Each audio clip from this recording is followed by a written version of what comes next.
Đây nè, biết ngay nên đã mình trong một hàng vì việc chuột chul laptop Dell Elevia nè lên phía đọc thẻm ERP đọc thẻm ERP vìបញ្ហាវាគឺ no power in បាទតែយើងដោតភ្លើងចូលទៅវាអត់មានភ្លើងទេដាក់មានភ្លើងចូលទេយើងដោតទៅធម្មតានេះវាត្រូវលូតភ្លើងចូលហើយនេះលូតភ្លើងសាកថ្មអានេះវាអត់លូតទេយើងបើក power អត់បានដែរហើយ adapter នេះគឺវាលូតភ្លើងនេះវាអត់មានភ្លើងតែ adapter នឹងវាអត់ខូចទេហ្នឹងវាបញ្ហា mainboard ឥឡូវចាំមើលយើងដោះមើលមើលវាខូចស្អីគេអាហ្នឹង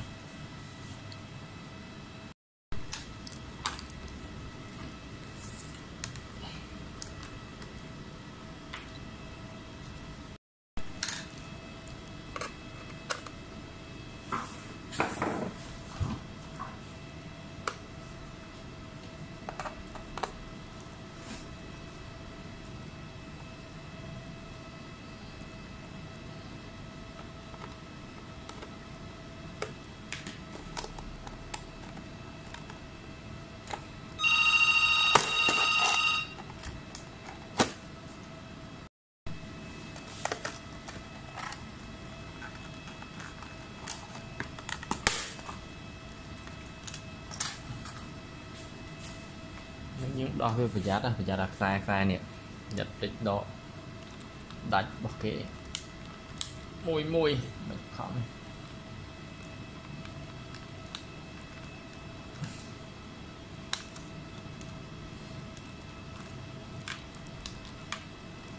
có những đọt sai mò nó sai mò sai keyboard sai thạch hết độ cái chân nó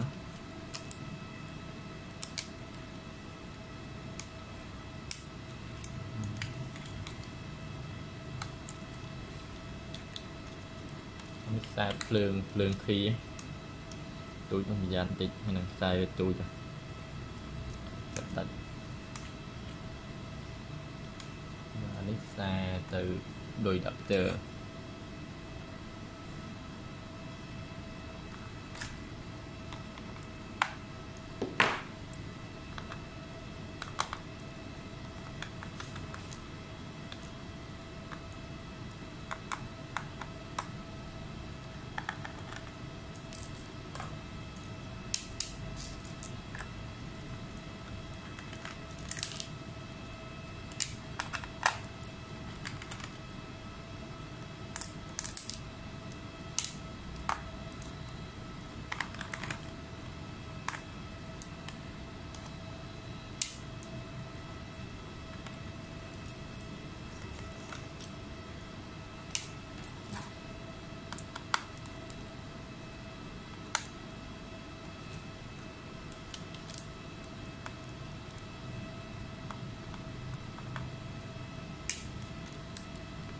đó là đi trên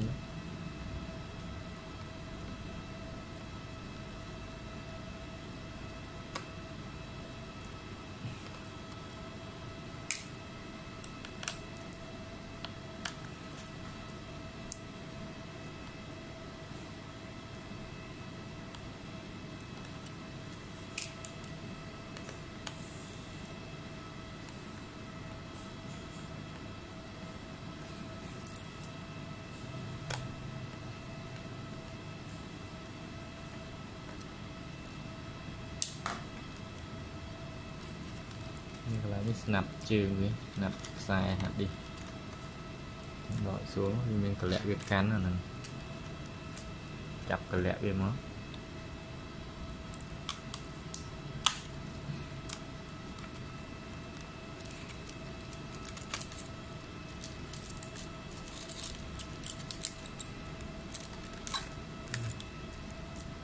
bị đọc SD trên nó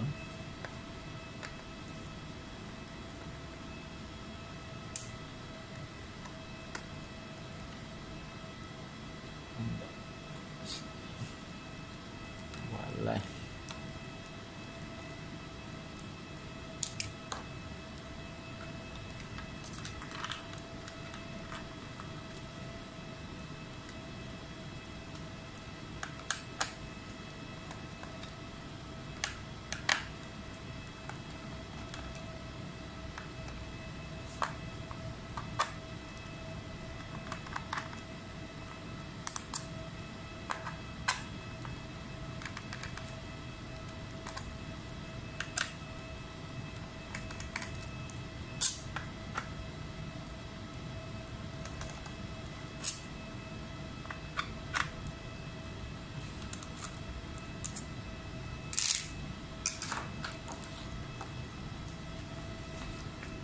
on nữa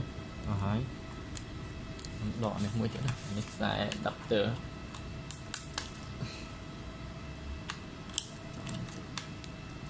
ô nó này còn chết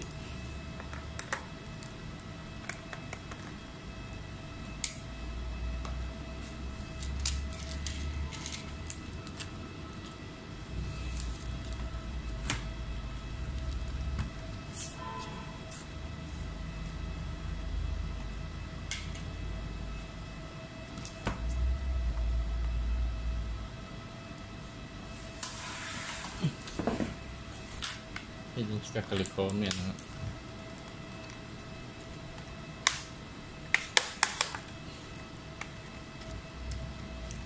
đây giống từ mình cái chọ sạc ra đây đây bây giờ giờ cho các bạn này phần gọi Việt Nam bắc kế này về chặt chắn về ở đây mấy việc chốt bắc kế kiểu kia hồi nhiều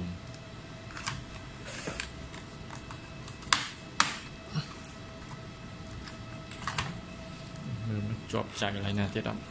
tiên mình chành nhá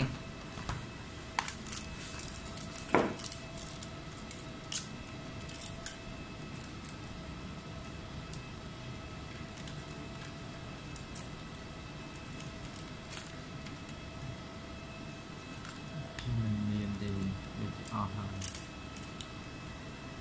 được tiên chánh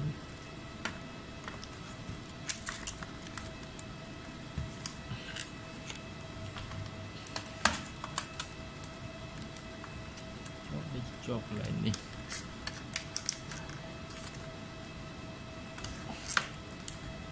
chọc lại đi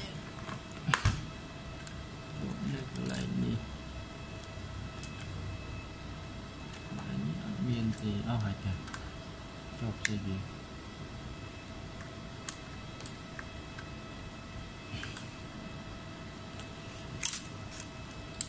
thì hay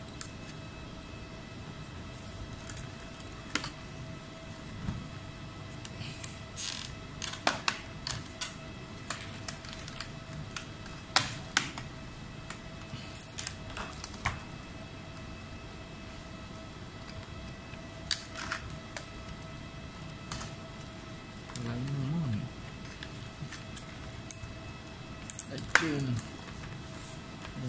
chưa nguyên thì em trình đọc gì biết này mình chạy cái một hộp này chạy mình lại nè đi chạy một hộp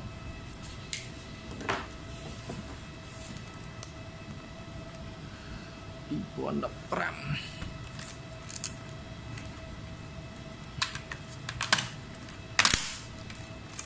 cái đấy xài nó bị trắng xài nó bị sộp rồi nhỉ trong bây giờ ọt đỏ về chân này xuống bùa thế nhưng tiền mất đặt này đặt xài nó bị bùa của nó khương về anh lấy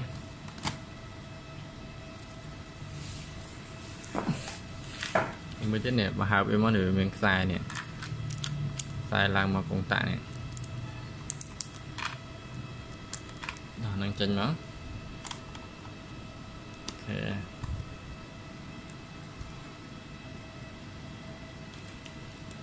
Cường với bạc hồ hay với thay chẳng bán từ từ còn mòn cường là gì đòi hiệu bột về chân mấtผมxin nước đại trái của dân hạt tới thùng lần nghiêm lần nền nhưng mìnhจะมอยsang tay xem đông lưới đấy cũng đang cười cả hòm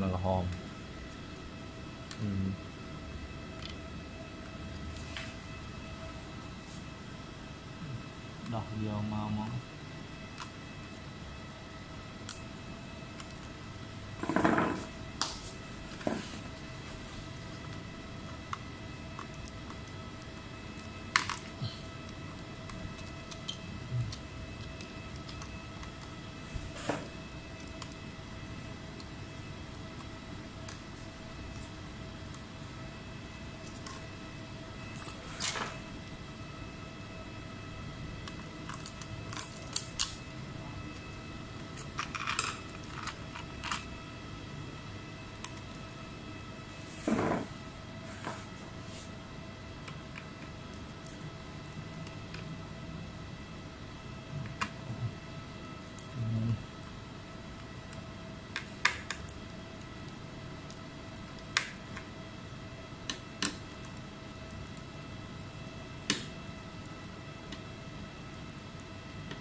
cứ viêm mất tiền mình tích tam cả lẹ viêm mất nhưng tiền bị không giật bạn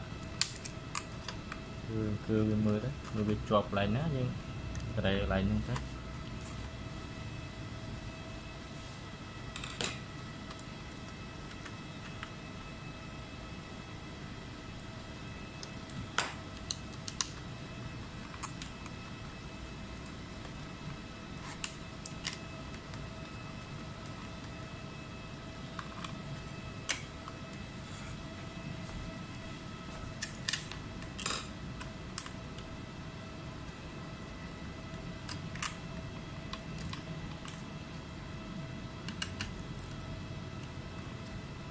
mình chọc năng thì chọc thấy biết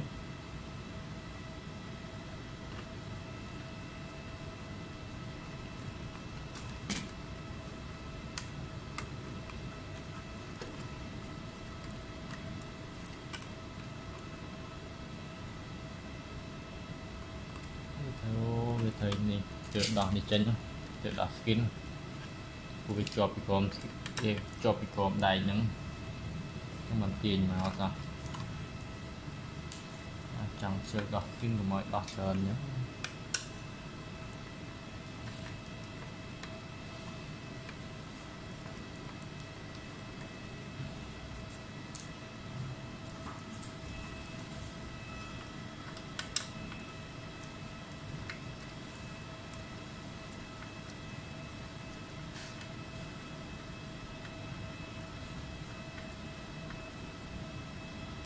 tự đọc trơn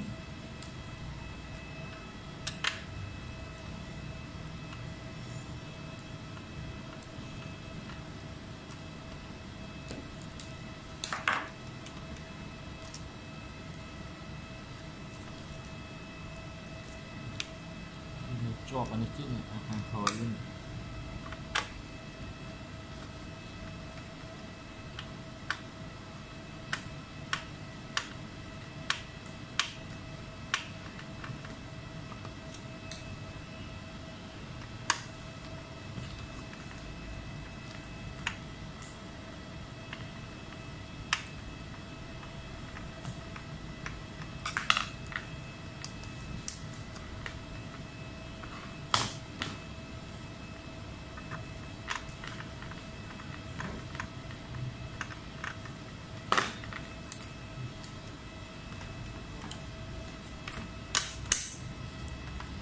hàng khói vậy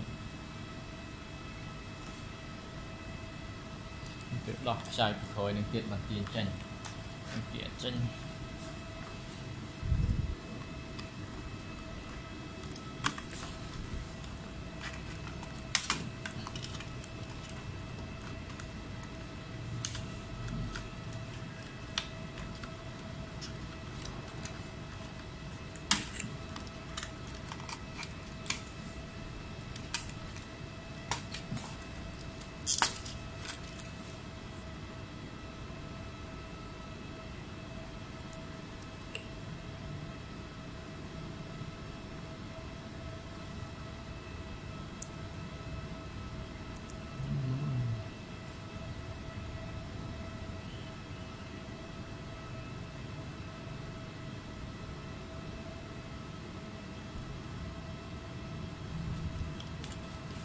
nhiều dân bước khơi nè nó là hòm lại nhé còn xay nó ra mình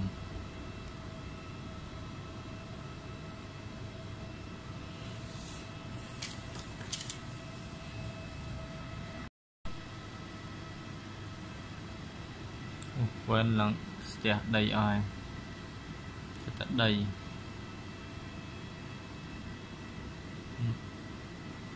mấy chăm dân đi hái chăm dân chua lối chăm dân clean ơi lại những cái hòm đó là việc đại cái gồm nó túc gồm nó của tính đúng không hai túc lại nam mua nam mà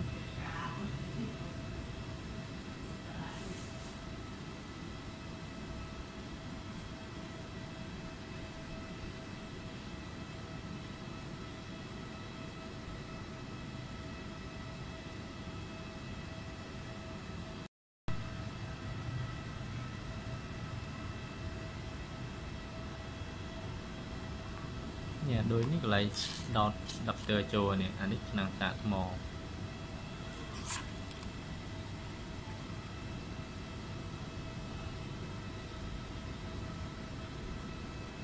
bây giờ pi cọp thế đó pi cọp cái pi ấy này nè môi chơi đấy bay cọp mấyจะมือcục pi tục cục pi bây giờ pi tục còn ngày nào luôn mình bành hà ở dương rai về đạo mình lời dân đo đại chạy về sân chân sân đấy mình dân thưa của mình có dân cũng đo từ đo đã cài chạy đại kia đã về ste ở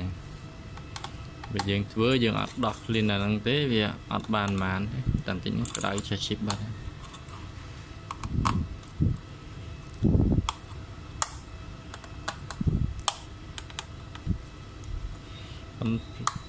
lịch kẹp á, mẹ nè liền ghé mấy đơn tên bộ kèm bộ e sụp bộ ấy bộ phê bộ kèm miếng á kèm miếng bơ xanh về thời ca này ấy dân thời ca liền kèm du dân thời ca giống việc cái đại khăn tập về việc đại khăn vì ai ngọt chip à nè đại khăn ngọt chip này rồi thì dân liền kèm du màu ngày giống thì có dân phở du máu cồn trắng này nè tập phở chú viên ngọt này mình thấy bơ bộ kèm với chạm ngọt chiên tại bữa sânจะจังถ้วยเบ็ดแจะถ้วยอันนั้นยมจะตัวแก่ยังเผออยู่เมาไม่กูเวียดใส่กระไดได้ไปกัดทอยบาน50 rồi ông bà thà lục minhยังเผอออก80 rồi những nếu bây giờยังกายหัวจะเป็นในซอแต่สายtập này cũng đại vì chân ông bà thàยังthửเผอ7 năm khôi chân bây giờ càiหัวvì ai làm đọc buồn 5 năm chẳng ta thử cái ai chạyตัวmình nhom bánตัวกาย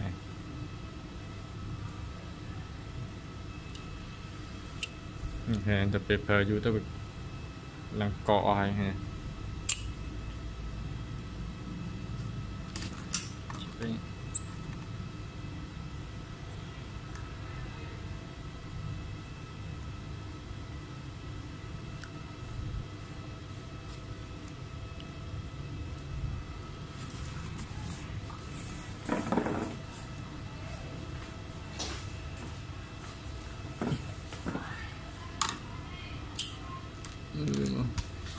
โดยใช้พวก8 บาท 10 ยูเนี่ยพวก8 บาท 10 ยูนั่นก็จะใช้ได้นั่น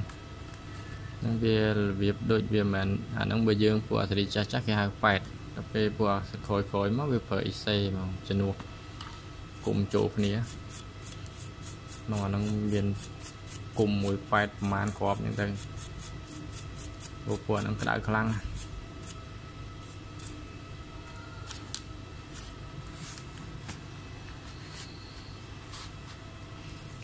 ว่าพิมพ์มันฉลองอ่ะ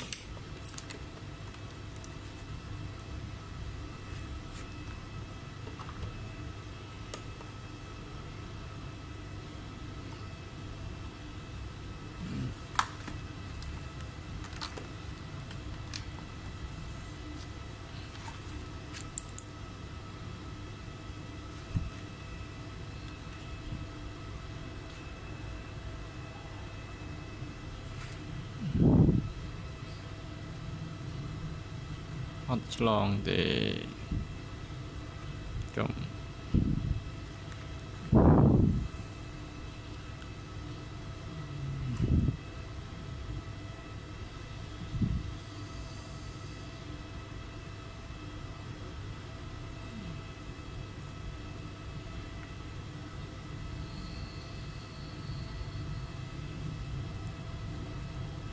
อะไรนี่ฉลองคนต้องวิชลองมาเปลี่ยนหาได้เลยยังมือไปเส้นตึ๊ก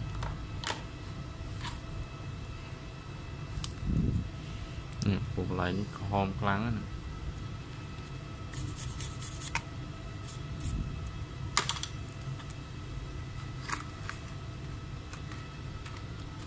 บะมือที่นั่นไปจังเปลืองไปยืนอันดับเปลืองไปหลึงเงิดจังไอ้เคยเหมือนเต้น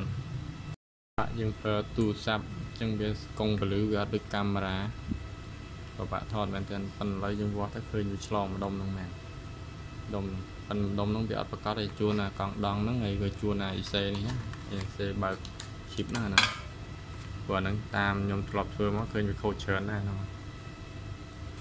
trong bắt môi cho nào bà đấy lại chăm mưa chăm nhung họ phim lại khôi sẵn nhung thèm mọi bạn của việc của bạn ấy nhưng thọt ra thời ra những việc bạn là hay mùi nào việc công và lưới thì tình trong những trăng này mưa cao trăm tỷ sân đấy nhỉ lời nội dung mưa khơi như nọ mùi nọ cây snap bị cháy hay nọ phải nhớ tỷ bảy nữa vừa dừng họp thì tất cả càng đang thông tỷ bảy nữa nọ cười nhớ nam cháy nó bị cháy mùi nữa chân dựng đồ đang thấp vào hai chị đá ra mưa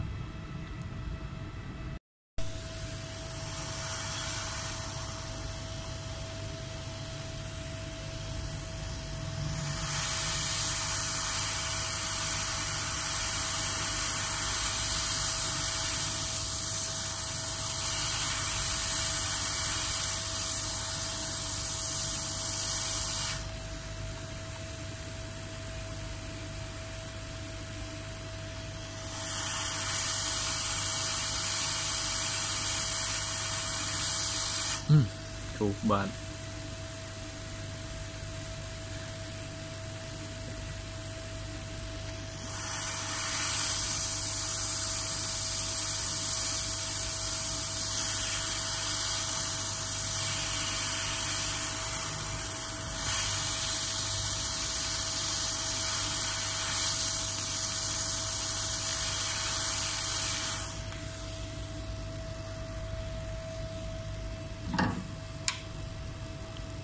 nhà này là khô chứ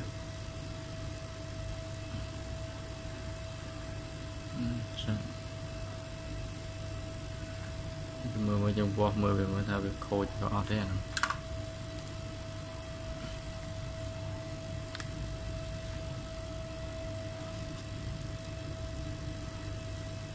lon này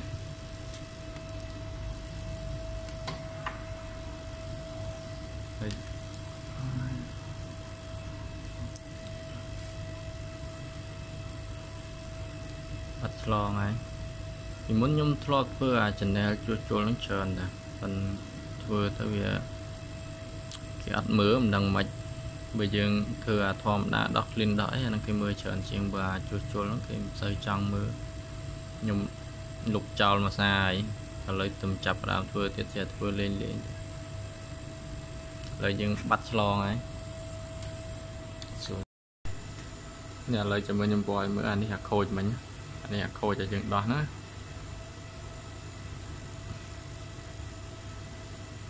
tháp phu vậy nhé nhưng mưa này là cà nó bị lo này nó khôi ra chừng đó trên mình bị lại như thế nhà lại nhưng mà bò lại đi mình vậy nhé bắt lo ấy chẳng xin ông bài chết đá ơi ta mưa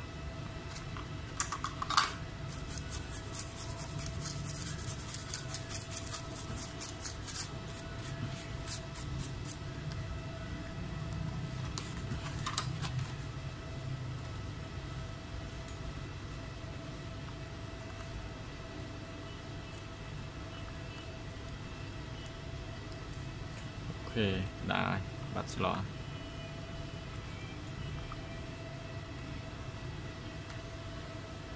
đây dùng vò hạt lại để dùng vò muốn lon vò năng mưa tiền mới lon thì lắm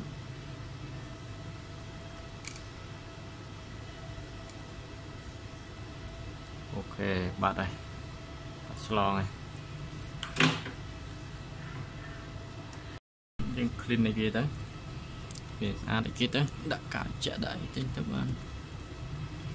phở ban thế nào tại phở ban mà nó sân giờ dương ọt cài bía ọt cài phụ hết của kèm miếng nó bị cái kháng để dương càiมันphở ban dùแต่chẳng ban ta mà brand thi vô bía mặc sao bía khôi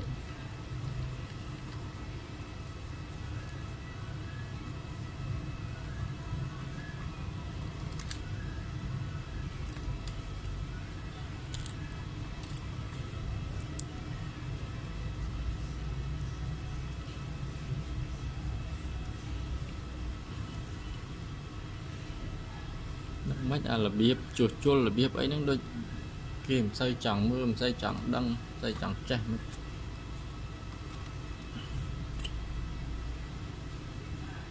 vừa xa muốn nhóm thua bạn trong mà rồi video rồi lúc chọn nó ăn miền lại mơ nông mạch trả lời lượng đi xạ thưa lên mà chọn đằng mơ miền lại mơ thì đó vừa lấy video nhóm mặt sau miền là video chua này chờ là video đó clean đó ấy của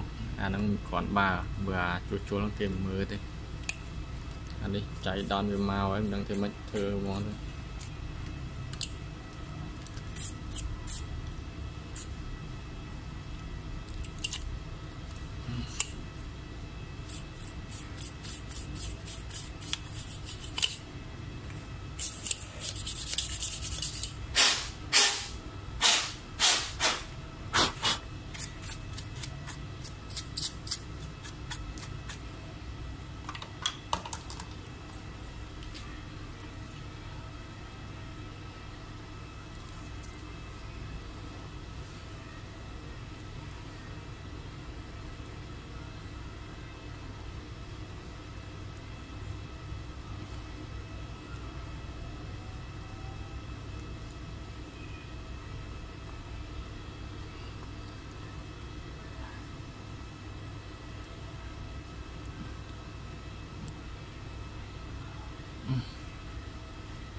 nó bây giờ đã được bảo vệ đá mình mà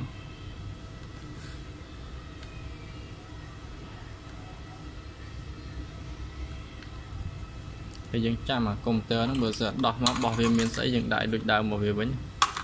chẳng thế việc phở tới miền Pành Hà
lợi bạn này dừng vô về thể hiệp chặt trâu bánh tại xã mơ mà liên quan này cái môi cho sẵn những vô lùi kia hai chẳng thử bọc kia chẳng chẳng này rồi bạn dùng cái chơi mọi cái thái cho một thử bắn lùi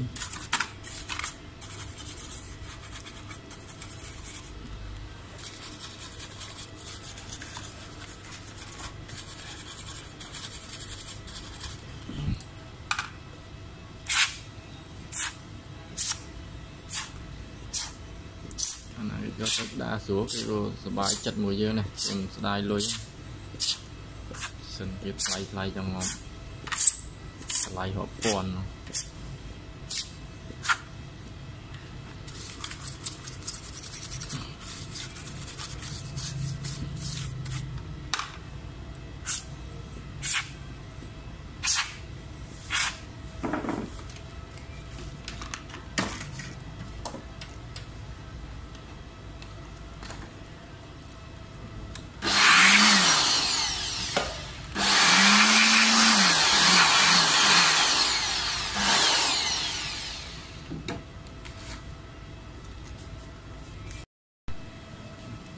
hiệp châu anh đó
công tớ đôi chứ mình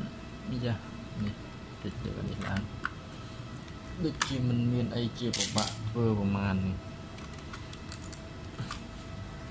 khán thường bây giờ dương bạn đăng thì một con lương một con này vía nhưng cũng chơi thật thường priêu priêu cái nó thường priêu priêu nhưng đôi vô bọc kề vô mà bị sau nhưng vì ai bàn phò lại đó phần vì bản tịch vì rút bây giờ trong thưa trong ấy những từ dừng riêng công thưa tam lực khơi nhé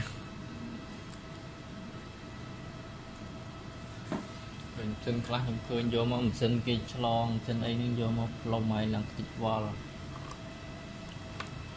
lông mày tam chip chip miền của mang có lông bên đằng còn để chẳng dương mà sinh là chào này cho dương trong thưa tam khỏi về dương thua ít card này chẳng những đài khơi chè đài chân thay thay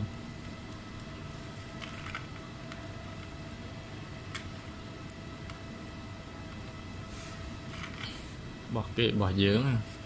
tụi miền lùi mấy cái đó của hiện đài đấy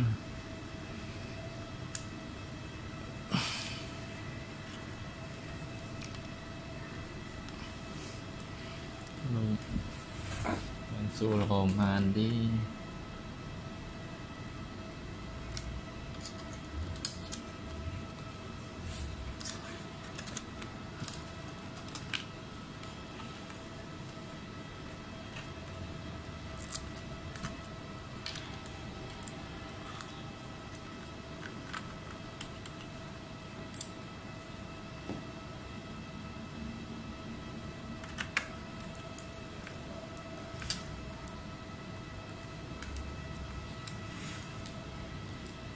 bây giờ chip ấy nó nhung trong kẹp tha dương mình của dương số 300 thơ vừa tha ở số 3 thì cũng thơ mà chip mình thơ mấy câu việc đôi đào mình nha nó với dương lồng lồng để check cloud cho hay tụi đầu chip mấy câu việc đào đây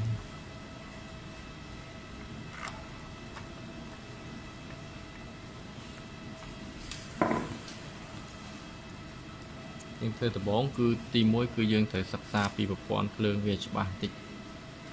cho bạn một con lương hay dương thừa bàn này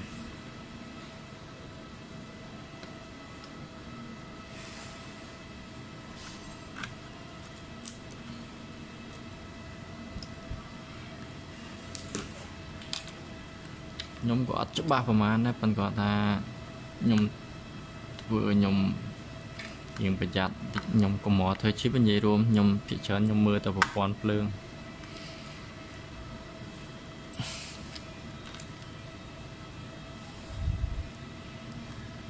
mà nữa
đọt về mà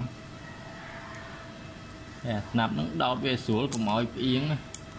nó cà yến cả nạp yến vì chai hà phải tụi tụi giờ phải tụi tụi để chật chương sạn mò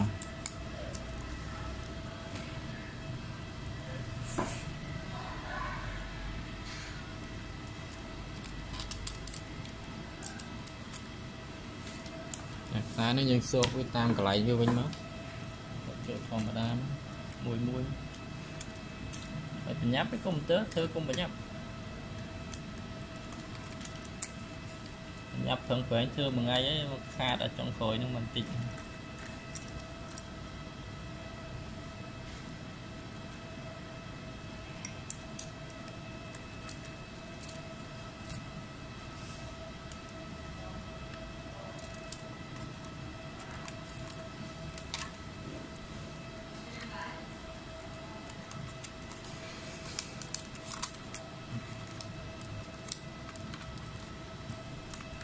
Okay.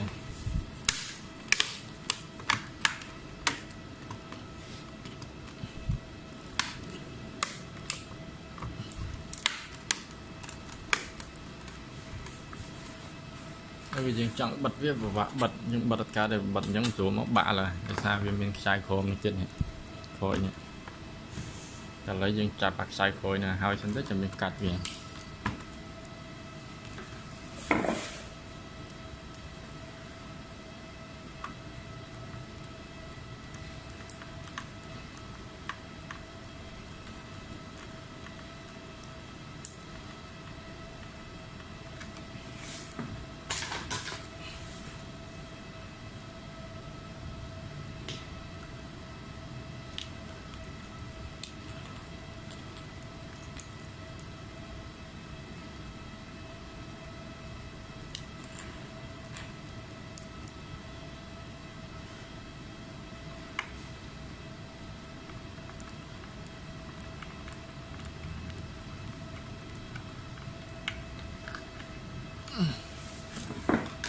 យើងកាច់វាបាន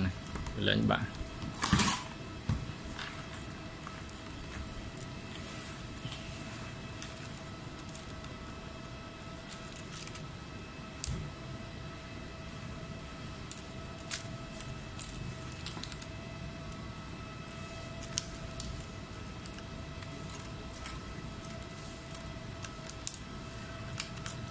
ហើយយើងដោតទៅខ្សែនេះសិនណាđập cho nước sai quen gì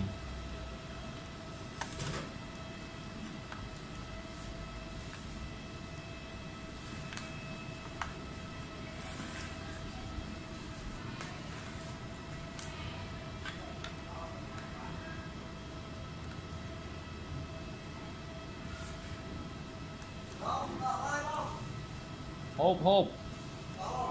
hộp với ngày nó ăn ban đạm màu còn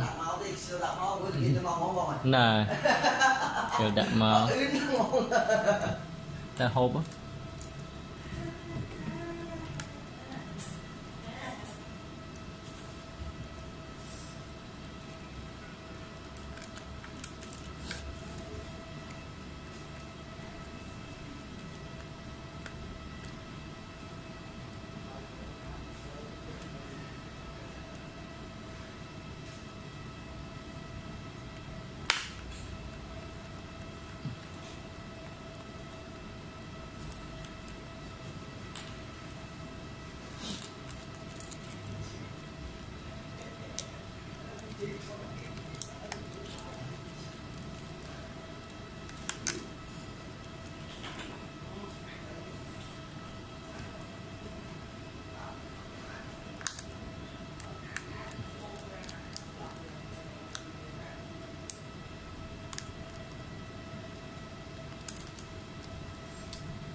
cột viết đã tam có lẽ bao viên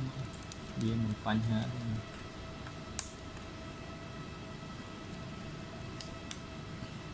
thì mấy đàm đấy bạn được đào một kỳ mọi khổ đào một kỳ nữa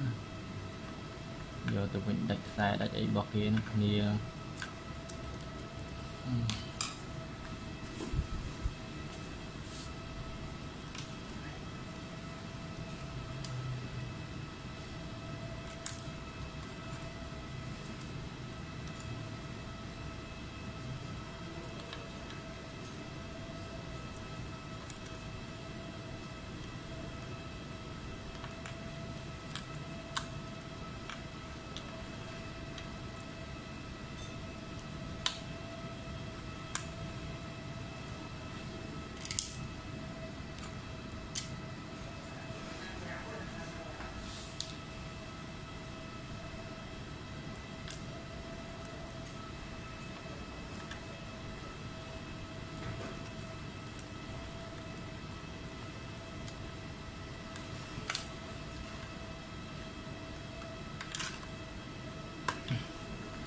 thì mới được bạc tay môi xanh nữa đá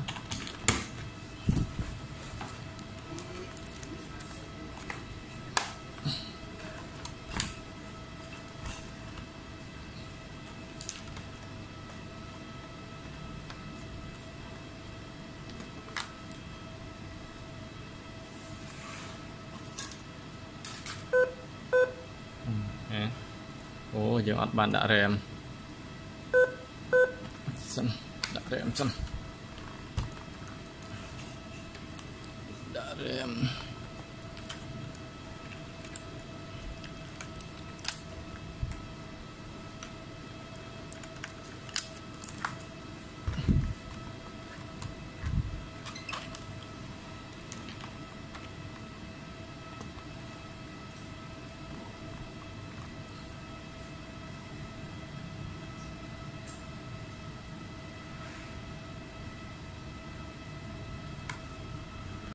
thôi nhưng đà ấy đường chụp đường ấy chấm thở này ở đấy họ thì nhắm bài mặt sân chăm màu với nhung hiệp chô hay nhung bạc tệ mờ bạc lấy việc đà không đa trong dương hiệp chô bên đấy đặc biệt nó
chạm đường lô về có giặt lía chứ của dương ọt chân nám đường lô về mới tới bờ sân chỉ về sau các bạn lấy giờ nó này bỏ về còn một so với không chạm lía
nó miên một khóa biết là chrome rem này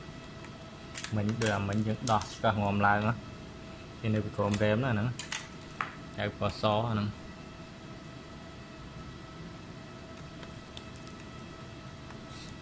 cái tới mọi cái tha dương chiên xì chạy ghê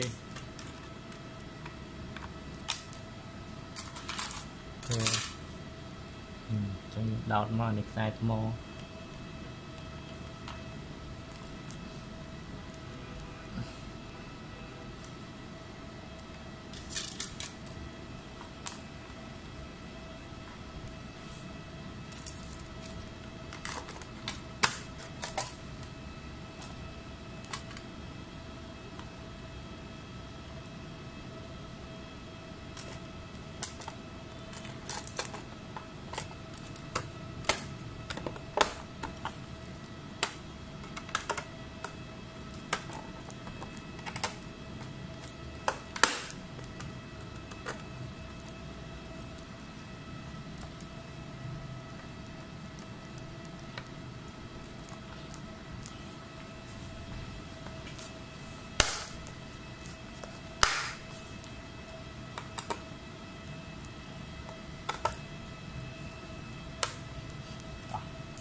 เราจะบัดcách 30 tới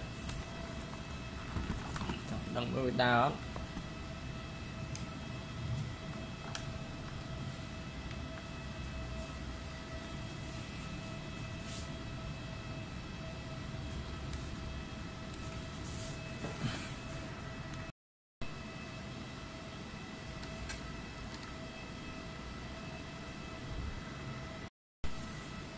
và lấy viết đá ấy, bàn tay cho password bọc cái đã password cái một cái